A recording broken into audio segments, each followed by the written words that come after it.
Chapter 4 deals with employee performance. A big part of being a manager, being a chef, is working with your employees and trying to motivate them to get the best that you can out of them. And then also, of course, you get the obligatory performance evaluations, appraisals, et cetera, that come along with it. In performance management and working with employee performance, that's a big part of what you get to do as a chef from the human relations standpoint, and something that can really be a great motivator for your employees.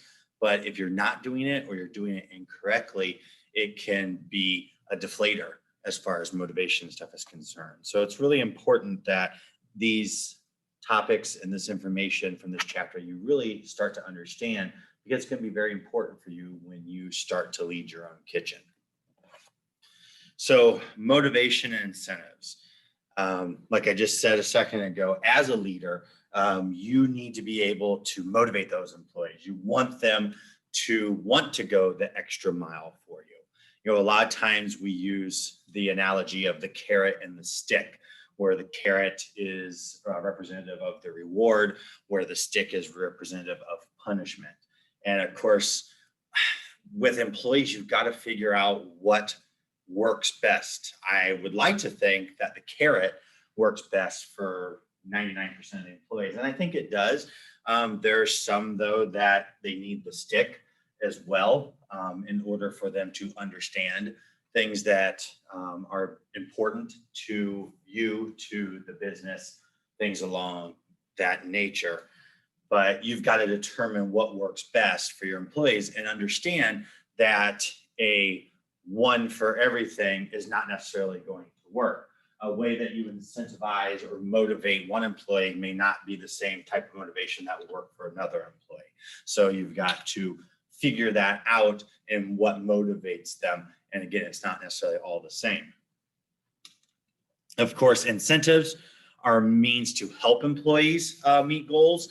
Now, note that incentives do not always have to be monetary. I think that's the first thing that we think of when we think of incentivizing our employees, but it doesn't always have to be that way.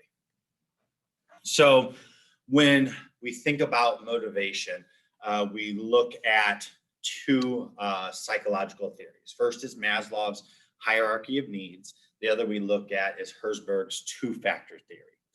In Maslow's hierarchy of needs, we visualize it as a pyramid, where the bottom is the base. That's what we need first.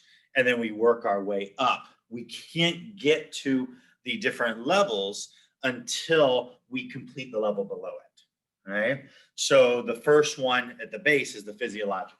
That is our base needs. We need food, water, shelter. Right? So we need to make sure that our bellies are not hungry. We need to make sure we have a roof over our heads. Those basic things that we have to have in order to survive. Once you're comfortable with that, then the next level is safety. You've got to feel safe and secure. If you have a roof over your head, but it's in a location that there is violence that's happening all the time, you don't feel safe. You don't feel safe for yourself, your family, your kids, whatever the case may be. Your next need is to get yourself, your family, into an area where you have that safety that goes into it. Until that need is met, you can't work the way up. So you have to have the basics, but once you have those basics, then you need to make sure that with those basics, you feel safe, yourself, your family, et cetera, et cetera. Then you have the social needs, and the social needs are your interactions. It's the friendships that you create. It's the connections that you make, the networking, everything that comes into play from that. Once you have that social network set up, that gets into your esteem side, and that's that, the things that really feel good about yourself. And it's really weird because, we always talk about we need to look out for ourselves and we need to be thinking about what makes us happy. But, looking at the hierarchy of needs, to really get to that point, all these other things need to be met first. And so I think a lot of times as managers, we don't necessarily think about the fact that, yes, we want to make sure that our employees have that esteem need met, but if they're having trouble paying rent and their physiological needs are not being met because they're afraid they're going to be kicked out and be homeless, how are they going to work on their esteem needs when the lower parts are not being met at that point too? So, it makes it an interesting quandary for us as managers, as chefs, to get to that esteem need. Once we have that esteem need and we're feeling confident about ourselves, we feel good about us as individuals, then we reach that self-actualization where, yes, we know we are in control, and using some of those buzzwords, we're in control of our own destiny, and we make our destiny as it is. That happens through that self-actualization, but those only happen if we are able to meet the needs that come below it. That's the last thing that happens. That's kind of like the carrot to go along with everything that we've worked our way towards. So why we need to understand that? We need to understand for ourselves on how we get ourselves to that, but how do our employees get to those levels as well? Because some of it is internal, what they do with themselves, but then also is the external and how we can affect those different areas. And you might say, well, all I care about is that they're coming in and they get their paycheck and they do their job.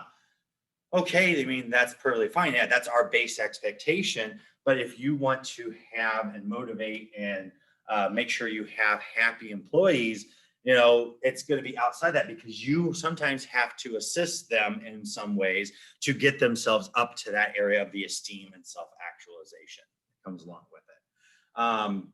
And again, there's no one way to go about it, but it is something that you as a manager need to be conscientious about, because you need to know that different employees might be at different stages within this hierarchy of needs. And that's also how you going to interact and work with them as well can make a difference too. The next side to it is Herzberg's two-factor theory. And so within motivation, there are two different areas. We have motivational factors and we have maintenance factors. So the motivational factors are the things that make us go, yes, I want to go over and above. The maintenance factors are those things that are kind of like the baseline that, it's expected as a manager, as an employer, you're going to have these things. These are if you don't have the maintenance factors in place for an employee, the motivation factors are not going to do a hill of beans, right? So it's great when we have the motivational factors of, the esteem, accomplishment, contribution, responsibility, acknowledgement, recognition, growth. All of those, when you think about all those words, they're all feel good things. By motivating our employees through, the esteem part of that, through, their accomplishments, their contribution to the team, the responsibility given to them, acknowledgement of the work that they're doing, recognition for the things that they are doing, and of course, recognizing even and promoting the growth of them as individuals. Those are all feel good things for us. Think about it personally. I can think about the fact that when somebody compliments me or gives me recognition for things that I'm doing better that maybe I wasn't doing before, they've seen growth. It makes you feel good when people acknowledge the contributions that you've made or the responsibility that you've taken on, and just that acknowledgement of it. It's that thing that really makes you feel good. It's part of like I was saying earlier, it's part of that motivation that is not monetary, but it still makes you as an employee feel good about working for that leader, that employer, et cetera, et cetera. But all of those are a moot point if you don't have the maintenance factors. The maintenance factors are that baseline expectation that your employees have about you and your business or the business that you are managing.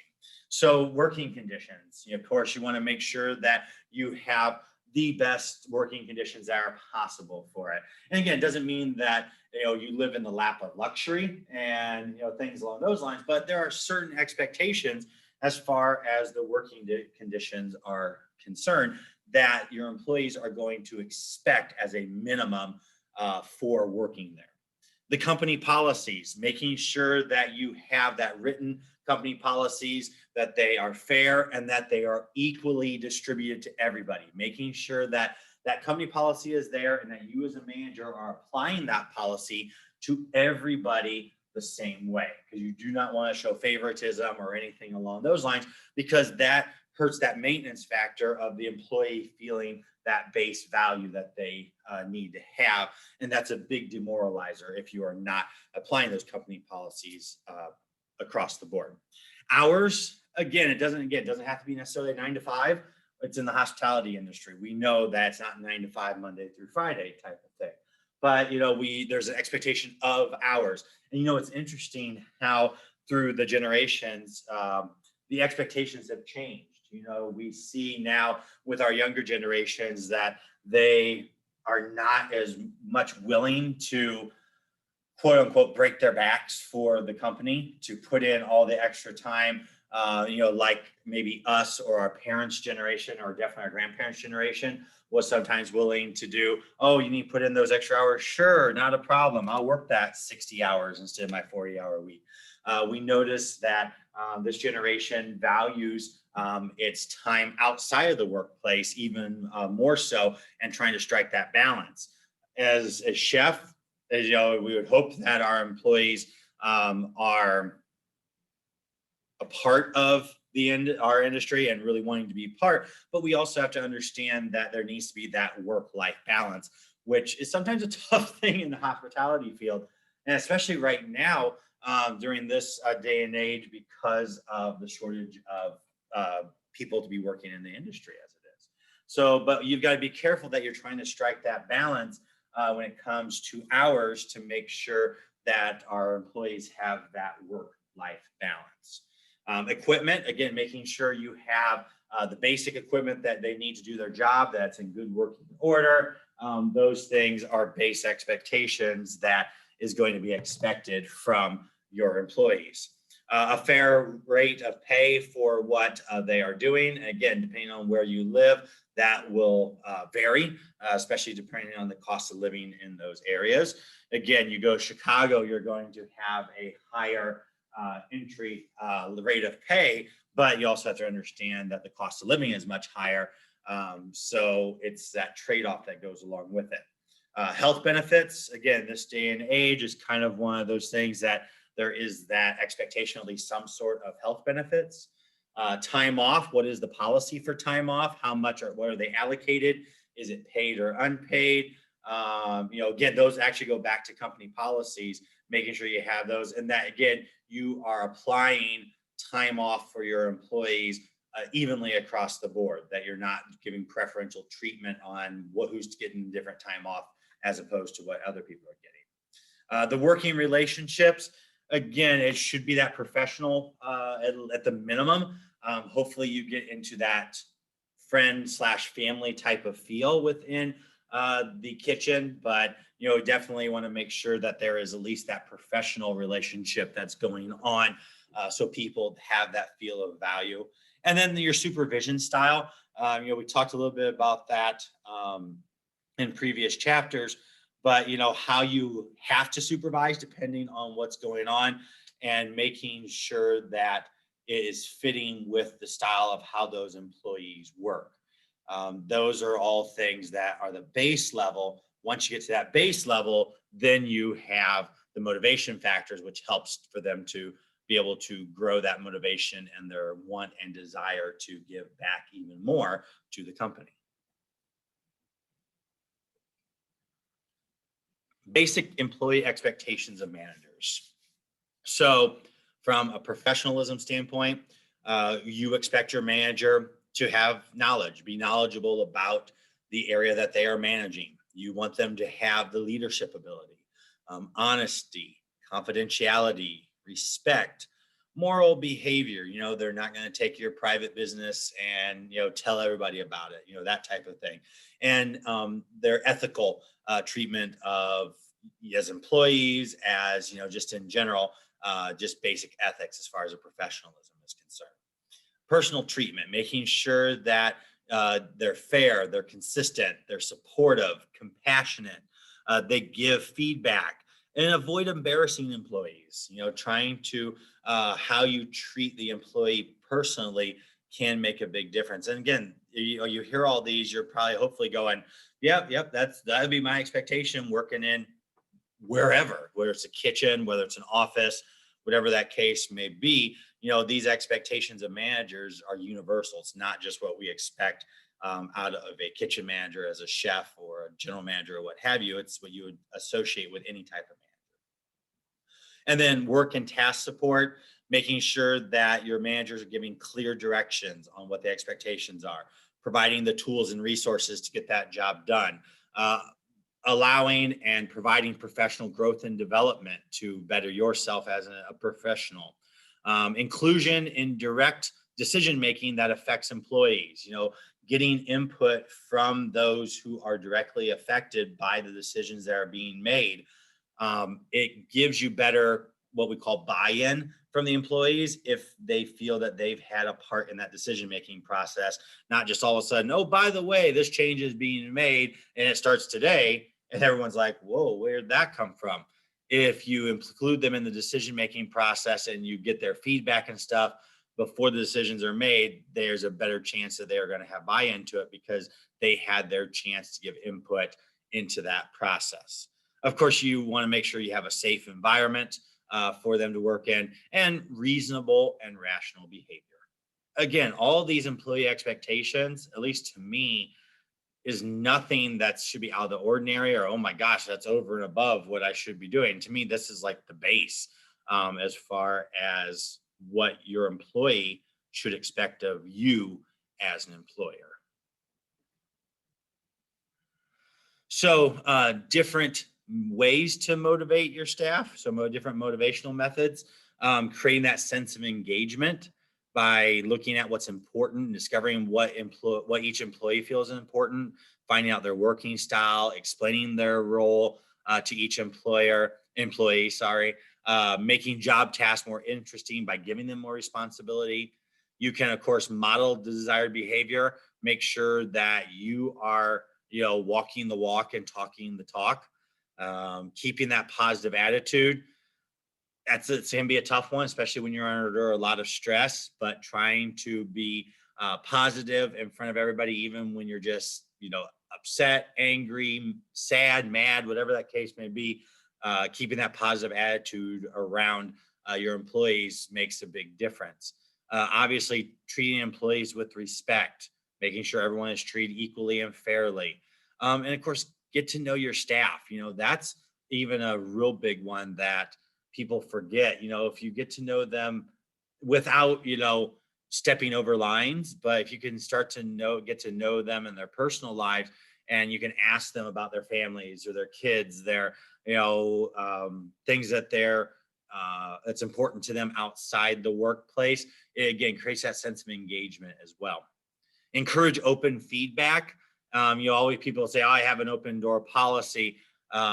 Make sure if you say that, you actually do have that, because that's probably a big complaint that you see with employees is the employer says, oh, we have an open door policy, and somebody decides to test that theory and talk to them about something that's concerning them or that's an issue, and they just get the open door slammed in their face. What are they going to do? They're not going to complain anymore, but they're also not going to be upfront open with you as an employer especially if you say, yes, I have one, but then work otherwise to the contrary. Again, encourage involvement and inclusion, kind of like we talked about the last slide. Make sure you're regularly communicating with your employees, sharing operation and industry knowledge, whether it's through seminars and stuff, or getting them to education or industry events so they can expand their knowledge. Try to empower your employees by not micromanaging, if possible, depending on the employee that you have and what their needs are for you to how to be a manager. Finding those factors that motivate each employee, and of course, making sure you're recognizing and acknowledging high performance and achievement from your staff. So some basic things you can do. Acknowledging your employees. Real simple. Make sure you're saying hi, good morning, good afternoon, great to see you. Smile, make eye contact, call them by name. Makes a huge difference. Little things like that. Make sure you're expressing appreciation for your employees. A thank you goes a long way. Praise in public. Share information, try to keep employees in the loop whenever possible. It's a great foundation to keep them involved and engaged. Showing interest, not just a hi, but how are you? And if they tell you how they're doing, listen. Don't just, it doesn't necessarily mean the how are you just as, oh, doing fine, just kind of moving on. If they talk about it, make sure that you're engaged and actively listening. But again, be careful that showing interest doesn't cross the line. Good rule of thumb is don't ask questions you would not ask in a job interview. Okay? And again, as much as you can involve employees, that gives them a chance to give input in the planning and decision-making process. Again, gives them more buy-in, makes them feel better about the decisions that do come down because they were involved in that process while it's going through. So different examples for opportunity for employees to give input, new menu items or beverage items, get their input on ways to respond to customer complaints, ask for suggestions on how we can reduce costs, how can we improve customer satisfaction, involving them in setting goals for the team, involve them in ways to how we can improve the overall operation. How can we improve our food safety practices, food handling suggestions? Are there any marketing ideas that we can bring to that team that would maybe help drive customers into the business? How can we increase customer check average? Little things like that. By asking for input from the employees and taking those things into consideration, gives them that esteem, gives them that motivation because you are taking their thoughts seriously and incorporating that into the direction, the strategy and the goals that you might be making for your department or for the business as a whole. So how we develop our employees. In the employee development, the goal is for the manager and the employee to actually work together to develop plans to expand the employee's knowledge and skill. It should be a combination of the two of you working together for it. It's not just the manager saying, well, here's what you're going to work on. It's both the employee and the manager sitting down talking about, here are the goals. And based in the development process, there's a 7-step process. The goals are established, then development methods are selected.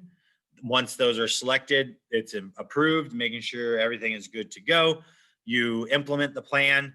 The manager monitors the process, the progress of the employee that's going through that plan. It's then at the end evaluated. If they're successful, of course, you want to celebrate success and of course maintain that success and making sure that they're keeping up with what they started.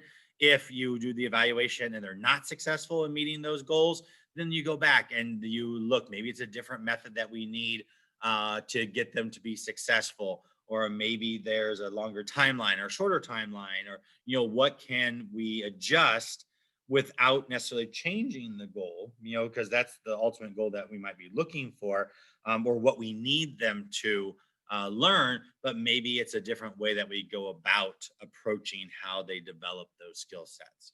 And again, you work your way down through the different steps. So here's an example of a employee development plan. So you can see the information, what their present position is. Desired position is nice because again, it's a goal. Maybe they are prep cook and their desired positions, they want to be a line cook. So how do they work towards that? So then you get into the actual goal of what they want to do, and then you pull together the plan. So for example, what knowledge do they need? So put in the information of what knowledge do they need to get to that goal. How are we going to attain that knowledge? And then what's our goal as far as our date to try to accomplish it. For skills, so you got knowledge, you got skills, what skills are needed for that goal, how do you obtain those skills, and when do you want to have it completed by? Do you need any additional development activities? So that's kind of that catch-all. In addition to the knowledge and skills, are there some other things that need to be done in order to help that employee get to that goal that they're looking for? And then dates for the progress review. So you want to actually pull together when you're going to be looking at, how are we doing in meeting this goal? Where are we at? What do we still have to do? And then keep a record till you work your way through that. And then, of course, you have your employee and your manager both sign off on it. So you make sure that both of you are on the same page when it comes to this. And then you use that as your baseline for how well they are developing, going through those different knowledge bases and skill bases that they might need in order to make it to that next goal. So again, this is just an example. This is not how it always has to be set up. You can set it up however you want. Just a nice way to give you a established template that then you could tweak as you might need if you so chose to. A big thing is, I think, a positive work environment. We watch, the cooking shows like Hell's Kitchen and things, and we see, Chef Gordon Ramsay yelling at the contestants and, demotivating and, ridiculing them. And, it makes for good TV, but it makes definitely for a tougher workplace environment. And I know if any of you have worked in old school kitchens, that's kind of that thing that, the chef, is not unusual for him or her to let you have it verbally and, to, talk down to you. And that's kind of how it used to be. It's not necessarily like that anymore. I know there are still chefs that are, we'll call it old school, but it doesn't necessarily work for motivating your employees by, talking down to them. We find that most employees react better to a positive workplace environment. And I really like this first line here. And it's the way I've tried to model my behavior as a manager is focus on your employees. If you take care of your employees, they will take care of the customers. All right. And that's an interesting mindset to have as a chef, as a manager, is you take care of the employees so the employees can take care of the customers. I think we want to feel as managers that we need to take care of the customers. Well, indirectly, yes, we do, but we do it through making sure our employees have the tools, the motivation, the skills necessary to be able to take care of our customers on a regular basis. So if we take care of our employee needs, to an extent, obviously, but if we take care of our employee needs, our employees will take care of our customers. Make sure you're keeping open communication. You want to watch for, the term is called department silos. And that is where you're talking within your department. And so all the kitchen knows what's going on, but you don't talk to other departments. So the chef and the front of the house manager are not talking. And so the chef is talking about all this stuff going on and they make these changes, but because the chef hasn't communicated with the front of the house manager, these changes are being made and the front of the house is like, what the heck's going on? They have no clue. It causes disarray, it causes dysfunction, and it can be a blow to employee morale. So you want to make sure that open communication doesn't just go up and down within the department, it goes side to side between departments as well. Making sure we're celebrating success and building a team. That is a big part of what we do as as managers, is we build these teams within the kitchen that work well together, like that well-oiled machine that can function with very little to no active supervision. No, we don't need the micromanager necessarily, because they can do it as a team. And making sure as the manager, you are the biggest cheerleader. You're celebrating the success of your teams. Of course, we also want to make sure we're promoting diversity and fairness within our teams, and making sure that everybody feels like they are a valued member of that team. Everybody within, using the kitchen example, it's not just the line cooks that are feeling valued, but our prep cooks, our dishwashers, our salad people, everybody that plays a role in that kitchen needs to feel that they are valued. And really, when you think about it, they are, because it takes a village. It's not just the one person doing everything. You know, the DMO, the dish machine operator, the dishwasher is just as important as the line cook. But you might be like, well, if the line cook's not there, you're not cooking food. Well, yeah, but if the dishwasher is not there, dishes aren't getting done, the line cooks aren't getting plates and all their equipment and stuff that they need replaced in a timely manner for them to do their job. So we all are interdependent upon each other. And so we want to make sure that you as a chef, you as a manager are promoting everybody, and you're making sure you're celebrating everybody's successes, no matter how small it may seem to you. Remember, that's part of that job. That's part of what makes the team go, what makes the clock tick. And we need all those parts working together concurrently in order to be successful. Try to have patience. I know sometimes that can be tougher on some days than others, but remember, we are all human. We all make mistakes. We have our bad days and our good days. So even when you're frustrated, try to have patience. I mean, there's a limit to the patience that you have. You have to make sure that those lines are drawn, and if they're stepped over, it's not one of those have patience. If they break a policy, things like that, make sure that things are addressed professionally, but try to, have patience with your employees, because everybody is fighting a battle you probably don't know nothing about. Make a dedicated effort to manage, to be fair, to be consistent, to celebrate. Make sure you're showing genuine concern, because again, it's a team, it's a family.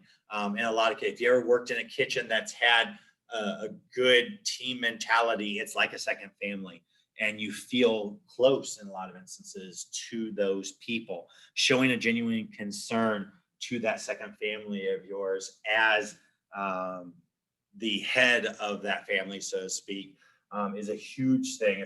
Can be a huge motivational factor to your employees. And of course, always set that positive example. Remember, it's walk the walk, talk the talk, making sure what you are telling to your employees, you are doing yourself as well. Make sure you're being that positive example to everybody. Of course, within not only fair workplace, we've talked about that in general, but there are specific things that you do need to take in consideration with maintaining a fair workplace. First and foremost is harassment. Right? Harassment, sexual harassment, what your liability is as an employer and as a manager, and what you need to be looking out for. So harassment, the definition of that is unwelcome conduct based on race, color, religion, sex, national origin, age, disability, or genetic information. Okay, so that is the definition of what harassment is in general. In order to be considered an unlawful, it has to be enduring the offensive conduct becomes a condition for continued employment, or conduct is severe enough to create a hostile, intimidating, or abusive environment. So those are things that as a chef, as a manager, you are got to be looking out for when it comes to stuff coming from other employees, but also you as a manager making sure you're not doing things that would be considered harassment. So you want to make sure that if there's offensive conduct, it's not something that is a condition for continued employment, or also that it does not create that hostile, intimidating, or abusive environment. So employers can be liable for harassment of employees. And there are two basic sides to it. The first, employers are liable for harassment by a manager, okay? Except there are certain circumstances that come along with that. But if the manager is harassing employees and nothing's done about it, the employer, the business, can be liable. And that means they can be sued and can lose in civil court.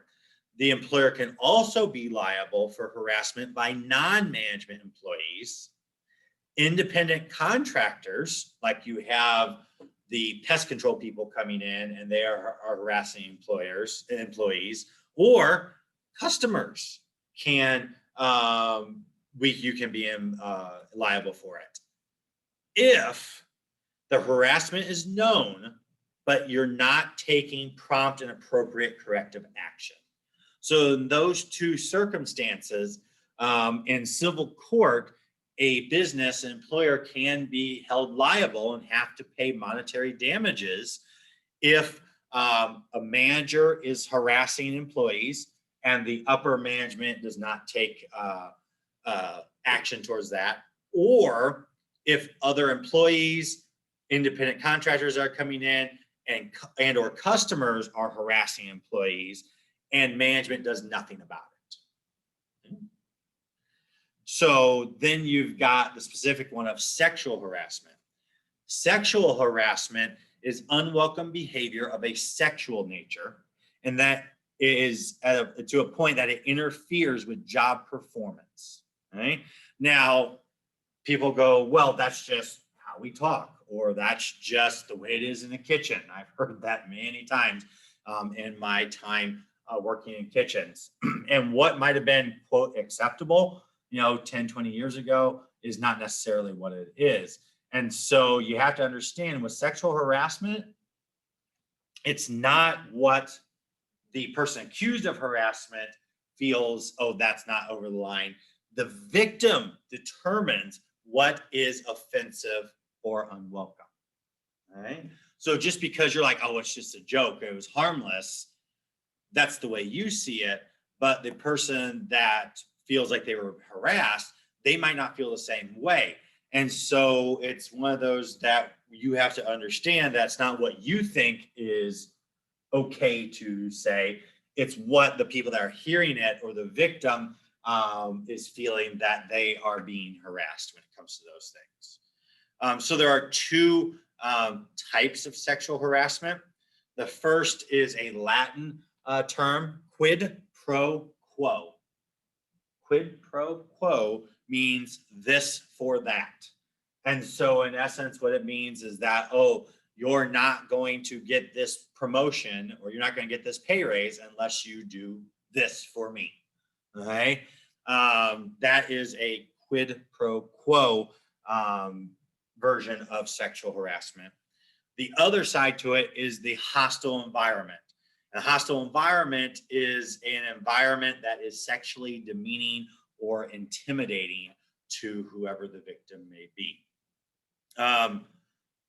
Interestingly enough, those that are not direct targets of sexual harassment, but are in that environment, may also file third-party lawsuits.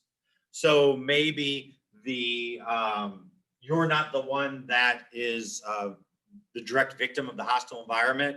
Maybe it's a cook that is harassing a server. So just a general example, you have a male line cook that is repeatedly harassing a female server and, saying remarks that are very crude, sexualized, things along those lines. Of course, if the employer is not nipping that in the bud, if they're not taking that prompt and appropriate corrective action for that, they are within that hostile environment for when it comes to a sexual harassment claim, when it comes to that. But maybe the other line cooks feel uncomfortable that the one line cook is sexually harassing that female server, even though they're not the direct targets of it, because they feel uncomfortable, because it's offensive to them or unwelcome to them. Those people also could file a lawsuit as well, even though they are not the direct targets of that harassment. So as a chef, as a manager, your job is to make sure that harassment of any kind, harassment, whether it's sexual or not, is taken care of and it's nipped in the bud, because if not, your business and even sometimes you as an individual can become liable as the employer because you did nothing to prevent it from happening. It's one of those things that is part of being a manager, it's part of being a chef. It's not just writing menus and placing food orders and things like that. It is managing people. Like I say on a regular basis, as far as being a manager, food is easy. Food doesn't talk back to you. It doesn't show up late for work. It doesn't sexually harass other food or anything crazy like that. The biggest part of being a chef and the toughest part about being a chef in a lot of cases is the management of people.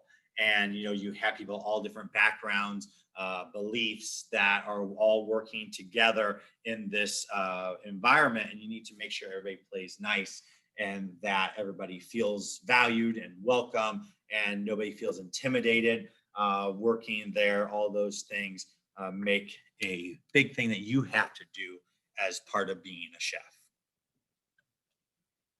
So some different policies and things to be thinking about for harassment. First and foremost, when it comes to harassment, it should be a zero tolerance policy, right? It's one of those that, harassment, whether sexual or not, is not appropriate. It's not welcome in this kitchen. It's not welcome in this business. And if things do start happening, it gets taken care of ASAP and it gets resolved to make sure that you're not opening yourself up for lawsuits, and also to make sure that your employees feel valued and that you genuinely care about them as employees. So some things as far as prevention. Of course, you could make sure there's training on what is harassment and how to avoid and deal with it.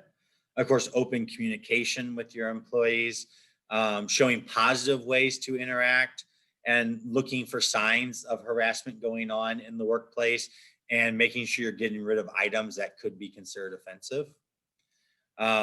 You also have managing reports. Of course, you want to make sure you're doing whatever the company policy states. If there is no company policy on reports when it comes to harassment and stuff, there needs to be. You need to have a set policy on how it's recorded, how it's taken care of. Again, document. Right? In that respect, of course, if there is a complaint, the first thing you want to do is discuss that complaint with the person who reported it so you can learn more about it. Collect any evidence if there's any notes, letters, things along those lines.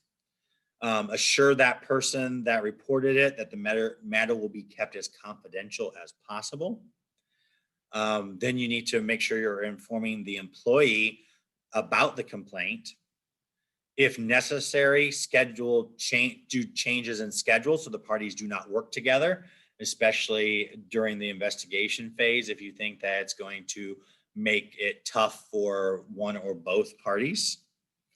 Interview any witnesses that might have been involved with the complaint. And then, of course, make sure when you interview the employee that's been accused, always make sure you have a second person there, a witness present, explain the situation, and ask that employee what they believe happened. It's always a good idea to have a second person there, so it's not just, to use the old phrase, he said, she said, or in this case, he said, or she said, she said. By having a witness present, that witness can then say, yes, this is what the questions that were asked, this is what was answered. It's not just, this is what you're saying, and the other person is saying, no, that's something totally different. So that's always a good idea to have.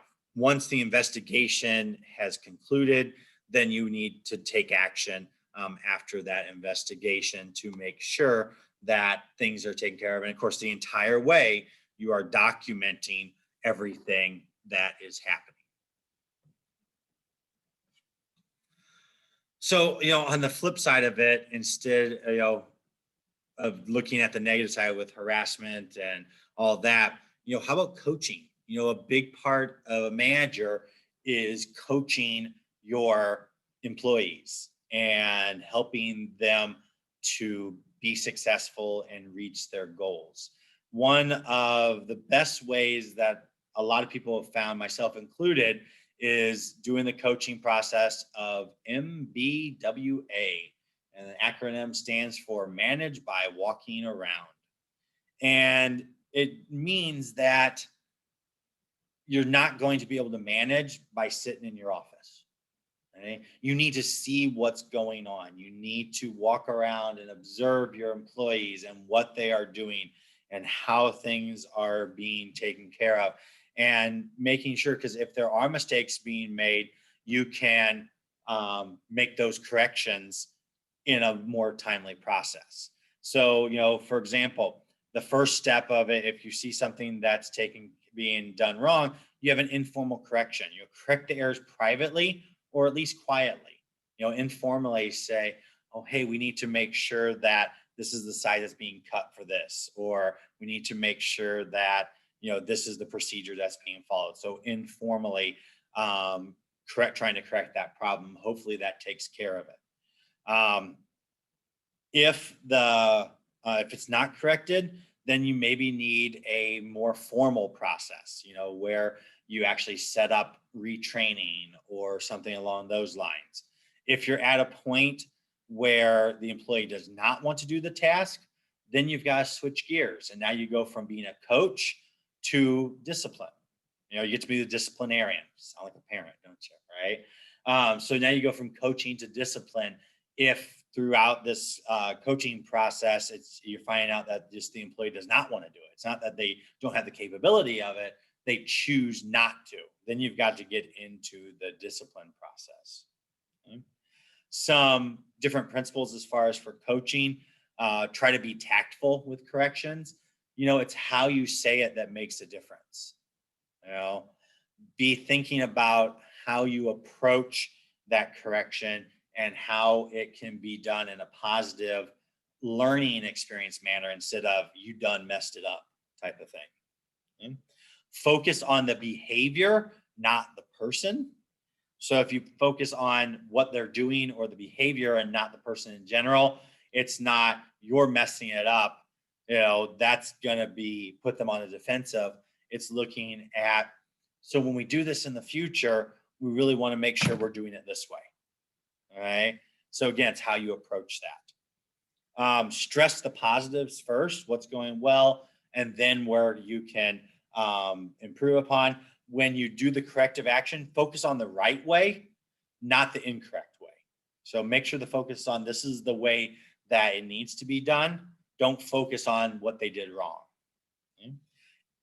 Explain the reason for it. Here's the reason why. And don't use the saying that parents use with their kids, because I said so.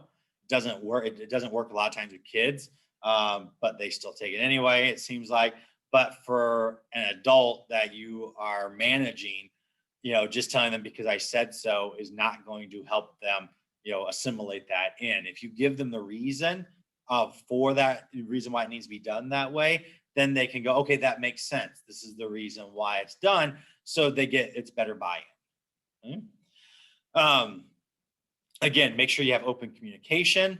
As a general rule, praise in public, reprimand in private. Make sure when people are doing a great job, let them know they're doing a great job, and make sure you're letting them know they're doing a great job in front of everybody or in front of other people.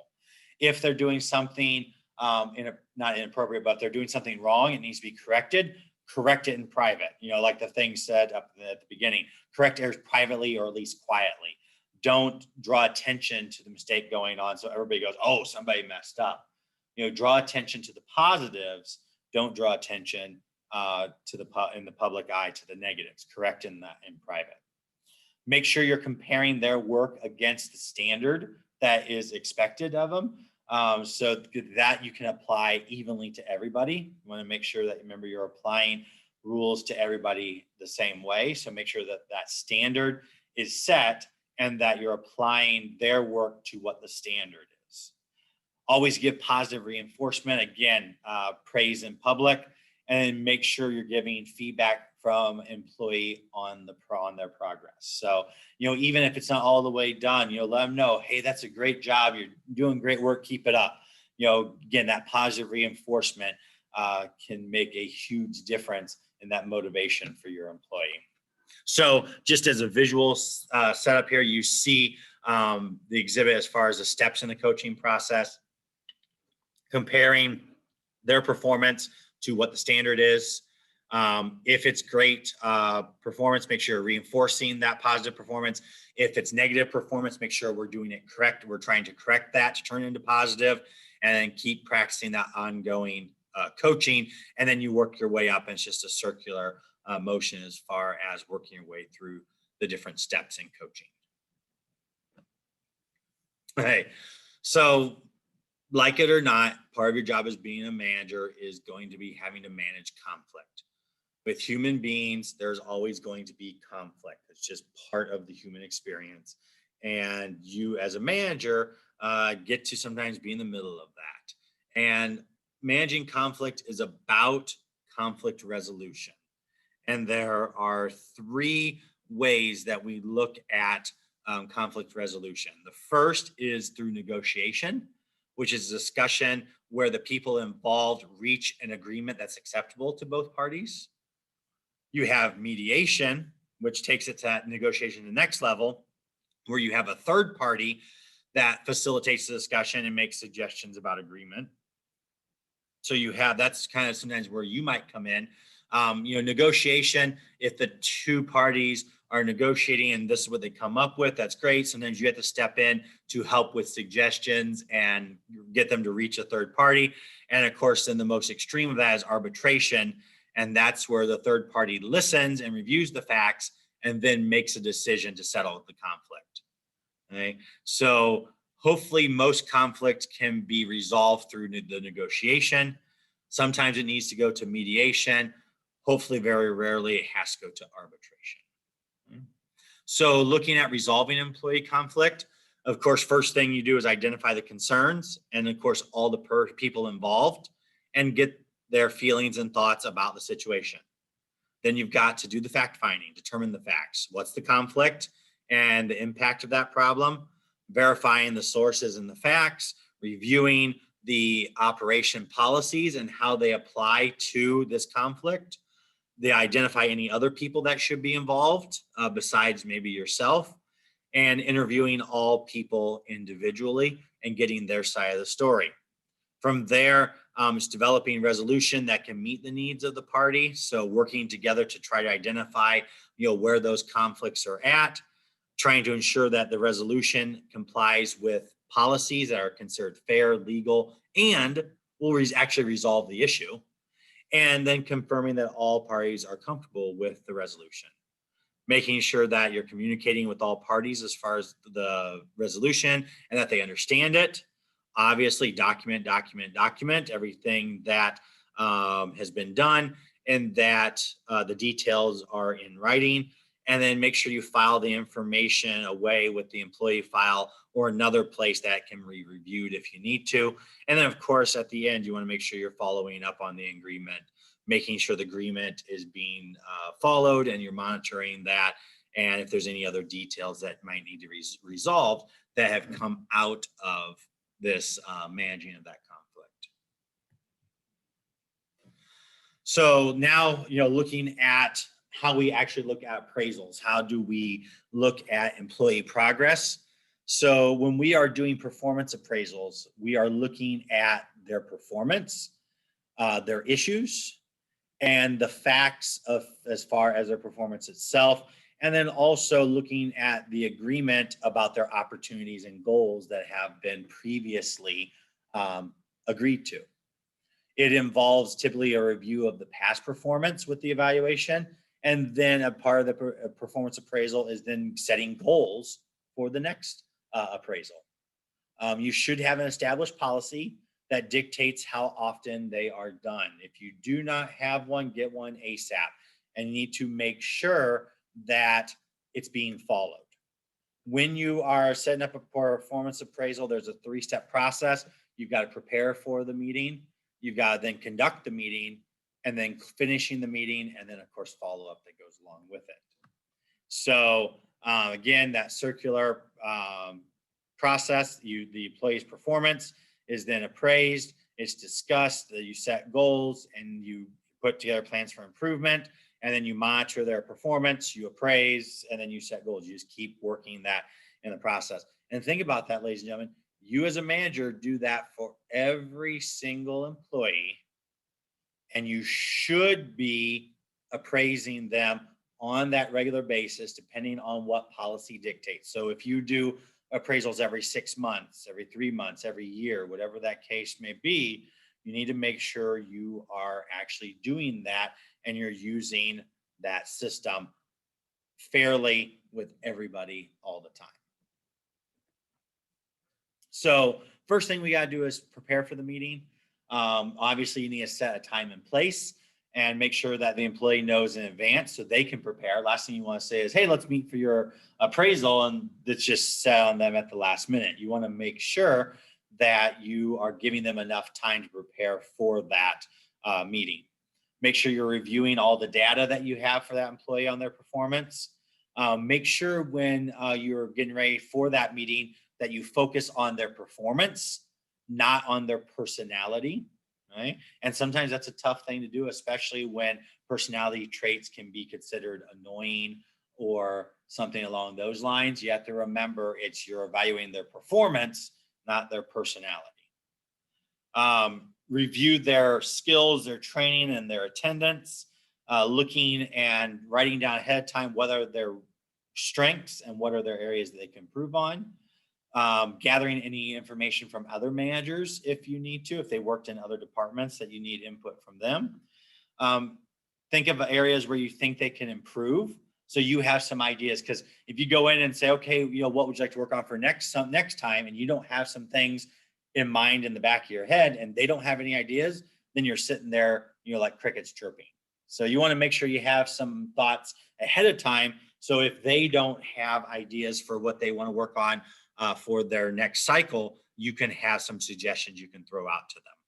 And then a good thing to do is also give the employee a self-evaluation form to fill out to bring to the meeting.